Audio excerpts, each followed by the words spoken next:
नमस्कार दोस्तों, कैसे आप सभी लोग। उम्मीद है बहुत अच्छे होंगे।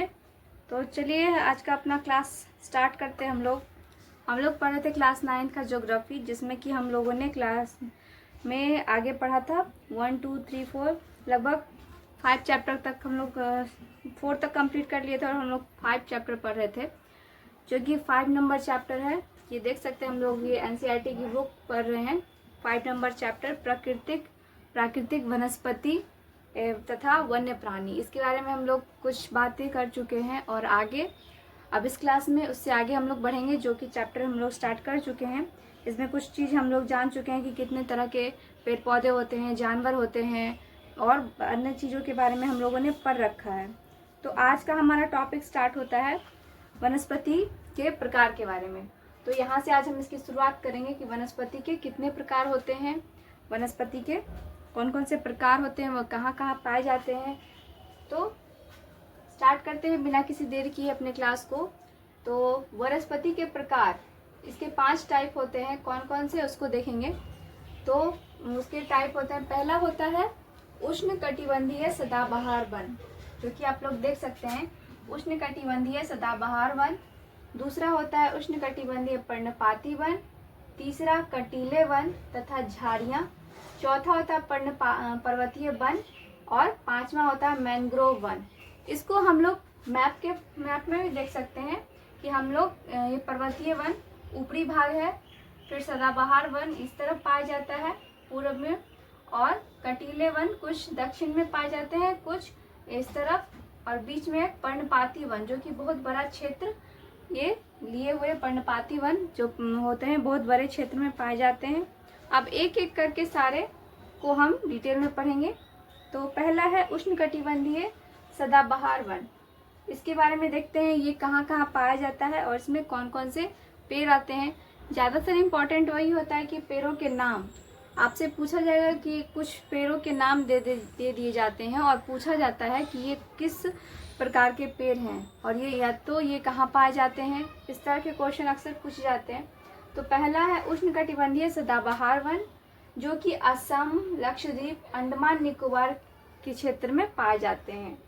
और यहाँ पे सदाबहार वन है तो इससे कुछ समझ में आ रहा होगा कि यहाँ पे हमेशा ही ये वन फले फूले होंगे, हरियाली छाई होगी। तो ये क्या होगा, हमेशा यहाँ पे हरियाली छाई होगी, पतझड़ का कोई एक सीजन नहीं होगा। तो ये 200 सेंटीमीटर से अधिक वर्षा वाले क्षेत्र में पाया जाता है, जहाँ पे ज़्यादा बारिश होती है। ये क्षेत्र वर्ष भर गर्म होते हैं या आर्द्र होते हैं। वर्ष भर हमेशा ये क्षेत्र कैसे होते हैं, या तो गर्म होते हैं या आर्द्र होते हैं। और इसमें पाए जाने वाले पेड़ों के नाम जैसे महोगनी, आबनूस, रोजवुड, सिंकोना इत्यादि जो पेड़ होते हैं वो होते हैं वो उष्णकटिबंधीय सदाबहार वन के अंतर्गत आते हैं। इन वनों में सामान्य रूप से पाए जाने वाले जानवर कौन कौन से हैं तो वो देखेंगे। हाथी, बंदर, लैमूर, हिरन, ये सब जानवर जो हैं वो पाए जाते हैं उष्णकटिबंधीय सदाबहार वन के अंतर्गत। और एक सींग वाला गैंडा, जो कि खास तौर पे कहाँ पाया जाता है, असम में और पश्चिमी बंगाल में दलदली क्षेत्र में मिलते हैं। तो ये जानवरों की बात हो गई। इसके अतिरिक्त जंगल में कई प्रकार के पक्षी, चमगादड़ और कुछ रेंगने वाले जीव भी पाए जाते हैं। कहाँ, तो सदाबहार वन में। नेक्स्ट है उष्णकटिबंधीय पर्णपाती वन। दूसरा क्या होता है, उष्णकटिबंधीय पर्णपाती वन।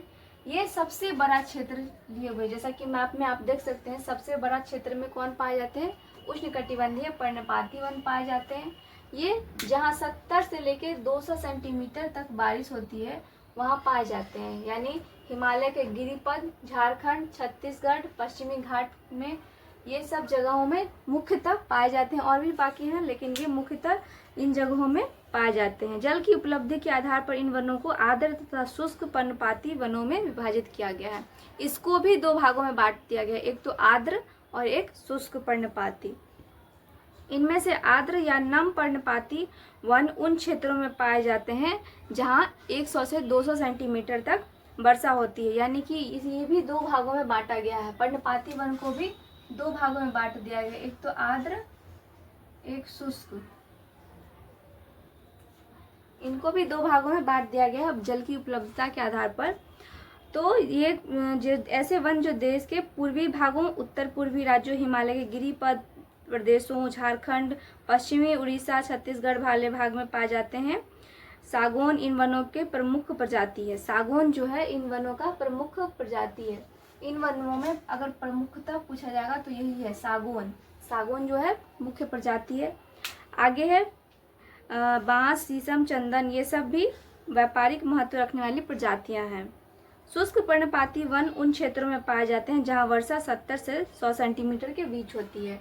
यानी कि ये जो आर्द्र वाला हो गया और शुष्क वाला जो 70 से 100 सेंटीमीटर तक की बारिश होती है, वहाँ पे क्या पाए जाते हैं, तो वहाँ पे शुष्क पर्णपाती वन पाए जाते हैं। ये पर्णपाती वन प्रायद्वीपीय पठार के ऐसे वर्षा वाले क्षेत्रों जैसे उत्तर प्रदेश तथा बिहार के मैदानों में पाए जाते हैं। यानी कि प्रायद्वीपीय क्षेत्र में पाए जाते हैं, उत्तर प्रदेश या बिहार के क्षेत्र में ऐसे वन पाए जाते हैं। विस्तृत क्षेत्रों में प्रायः सागौन, साल और नीम के वृक्ष उगते हैं। ऐसे क्षेत्रों के बहुत बड़े भाग कृषि के कार्य के लिए प्रयोग में लाए जाते हैं। पशुचारण भी होता है। अब बात करें नेक्स्ट क्या, तो उष्णकटिबंधीय कटीले वन तथा झाड़ियाँ। कटीले वन किस जगहों में होगा, जहाँ पे पानी की कमी होगी। तो कटीले वनों की जड़ें कैसे होती हैं, लंबी गहरी होती हैं और उनको ज़्यादा पानी की आवश्यकता नहीं होती है। तो ये कहाँ पे उगते होंगे, जहाँ पे पानी बारिश कम होती है, यानी कि राजस्थान वाले साइड में। तो ये देखिए इस तरफ में ये कटीले वन होते हैं और दक्षिण भाग में भी कुछ जगहों पे कटीले वन पाए जाते हैं। तो इनकी क्या विशेषता है, 70 सेंटीमीटर से कम वर्षा, यानी कि बारिश जहाँ कम हो रही हो वहाँ पे ये वन पाए जाते हैं। यानी उत्तरी पश्चिमी भाग में इसके कौन कौन से पेड़ होते हैं, तो अकासिया, यूफोर्बिया, नागफनी, ये कैक्टस टाइप के पेड़ पौधे जो होते हैं वो कटीले झाड़ियों के अंतर्गत आते हैं। इनकी जड़ें लंबी होती है। नेक्स्ट है पर्वतीय वन। पर्वतीय क्षेत्रों में तापमान की कमी और ऊंचाई के साथ साथ प्राकृतिक वनस्पति में भी अंतर दिखाई पड़ता है। मतलब वहाँ पे भी डिफरेंस नजर आता है, प्राकृतिक वनस्पति के अंदर भी डिफरेंस नजर आता है। अब ये देखते हैं कि इसमें क्या क्या है पर्वतीय वन में। तो इसकी लंबाई 1000 से 2000 मीटर ऊंचे होते हैं पर्वतीय वन। और होते कौन कौन से, इनके एग्जाम्पल चीर, देवदार, स्प्रूस, सीडर इत्यादि। और शीतोष्ण कटिबंधीय घास भी पाए जाते हैं। पर्वतीय क्षेत्रों में ऊंचाई पर क्या होता है, शीतोष्ण कटिबंधीय घास पाए जाते हैं। प्रायः 3600 मीटर से अधिक ऊंचाई पर शीतोष्ण कटिबंधीय वनों तथा घास के मैदानों का स्थान अल्पाइन वनस्पति ले लेती है। सिल्वर फर, जूनिपर, पाइन व बर्च इन वनों में मुख्य वृक्ष है। ये वृक्षों में मुख्य वृक्ष ये होते हैं। प्रायः इसमें कश्मीरी महामृग, चित्रा, हिरन, जंगली भेड़, खरगोश, तिब्बतीय बारहसिंगा, याक, हिम तेंदुआ इत्यादि जानवर इनमें पाए जाते हैं। अब नेक्स्ट और लास्ट है मैंग्रोव वन। मैंग्रोव वन जो होता है वो दलदली एरिया में पाया जाता है, जहाँ पे इनकी जड़ें क्या होती है, आधा पानी में डूबा रहता है। और ये लगभग इन क्षेत्रों में पाए जाते हैं जहाँ पे डेल्टा वाला क्षेत्र हो, दलदली क्षेत्र हो, तो इस सब क्षेत्रों में पाया जाता है। यानी मैंग्रोव वन जहाँ पे ज्वार भाटा आता है वहाँ पाया जाता है। इनकी जड़ें पानी में डूबी होती हैं। गंगा, ब्रह्मपुत्र डेल्टा इतने वाले डेल्टा में के जगहों पे पाए जाते हैं। इनके एग्जाम्पल क्या होगा, नारियल, तार, ये सारे पेड़ जो हैं वो इनके एग्जाम्पल होंगे। तो इस तरह से वनस्पति के प्रकार जो हैं वो इतना ही है, 5 प्रकार है और इसका डिटेल हम लोग देख चुके हैं। और ये मैप में आप लोग आसानी से देख सकते हैं कि कटीले वन किस तरफ पाए जाते हैं। बड़े से क्षेत्र में पर्वतीय वन है, कुछ कटीले वन दक्षिण भाग में है, पर्वतीय वन यहाँ है, फिर सदाबहार वन इस तरफ पाया जाता है। तो वनों के प्रकार खत्म हुआ। इसके बाद हम लोग आगे पढ़ेंगे वन्य प्राणी के बारे में कि वन्य प्राणी कहाँ कहाँ कौन कौन से पाए जाते हैं।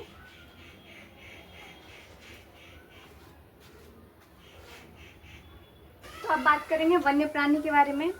तो हमारे जीवों की 90,000 प्रजातियां जो है वह पाई जाती है भारत में और वे विश्व का 12% है।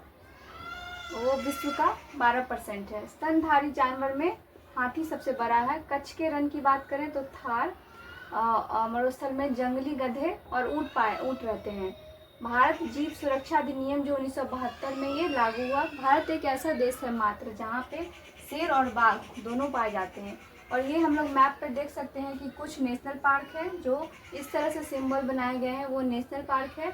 और ये इस तरह से जो सिंबल बना है वो वन्य प्राणी अभ्यारण्य है। वो इस तरह से जो सिंबल बना है वो वन्य प्राणी अभ्यारण्य है। और 18 टोटल जीव मंडल नीचे पाए जाते हैं।